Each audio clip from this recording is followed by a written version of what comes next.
Waffling between two. Well, I'll give the one that is not the correct answer. I do get a lot of pushback about, how I deal with atonement theory. Let's say that one. That I don't believe that at the cross we see God pouring his wrath out upon his son, that God was not punishing Jesus. In other words, I do not subscribe to the theory known as penal substitutionary atonement theory. I get a lot of grief and pushback from that, but it all comes from one area. It comes from Calvinists. And even when I say Calvinists, I mean neo-reformed American, Calvinist bros. It's one group. I mean, it's they're a monolith. And so it's not wide. It doesn't ever really depart from that. So that's not the answer. Although I get, and by the way, I don't really care. It doesn't bother me. The area that I get the most though, and that has been my sustained critique of Christian nationalism, which I have been critiquing since before it became like a big buzzword issue. I probably critique it in all of my books. The two books that would be the most strident and clear on this would be A Farewell to Mars and Postcards from Babylon. It's strange, when I wrote Postcards from Babylon, I'm gonna look and see I got it right here, see what the copyright 2019, which means I wrote it in 2017, 18, probably 20, because it came out January of 20, so I wrote it in 2017. I thought at the time, okay, I'm going to critique civil religion, Christian nationalism, the conflation of Americanism and Christian faith. But I feel like I've got to hurry up and get this book out here because it's going to be irrelevant pretty soon. Was I ever wrong?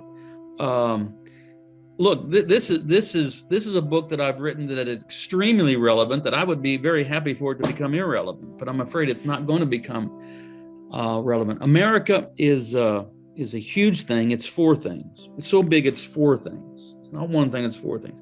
It's a nation, a culture, an empire, and a religion. It's clearly a nation, with its borders and 50 states and all of that.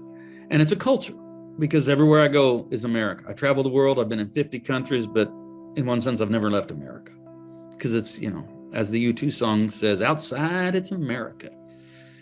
As a nation and a culture, America is a mixed bag, but there is much to celebrate, much to be admired, much that is admirable about America, both as a nation and a culture. Then you move on to empire. Empires are rich, powerful nations that believe they have a divine right to rule other nations, a manifest destiny to shape history according to their agenda. That's when they become a rival to the lordship of Jesus Christ, because it's Jesus that has a right to rule the nations, manifest destiny to shape history. And then finally, America is a religion. And then as such, it's complete idolatry. And that may sound, I just say that sort of, deadpan, America's religion. And I know that may sound very provocative to people, but really, think, is that even controversial? America is a religion complete with founding myths and sacred texts and creeds and liturgical gestures and, the fathers and holy days and holy places. All of the hallmarks of a religion are present in Americanism.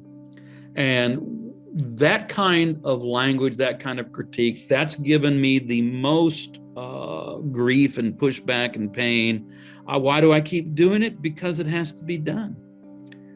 This is not a new problem, by the way. This problem has been around for 17 centuries, ever since Constantine. It's always been a problem for the church when it's hosted by a presumably or ostensibly benevolent empire. If your nation isn't, a superpower, then it's not that much of a temptation. When your nation is a superpower or an empire, and it's not actively persecuting you, the temptation is to conflate Christian faith and the imperial agenda of the superpower into one thing, and it corrupts the faith.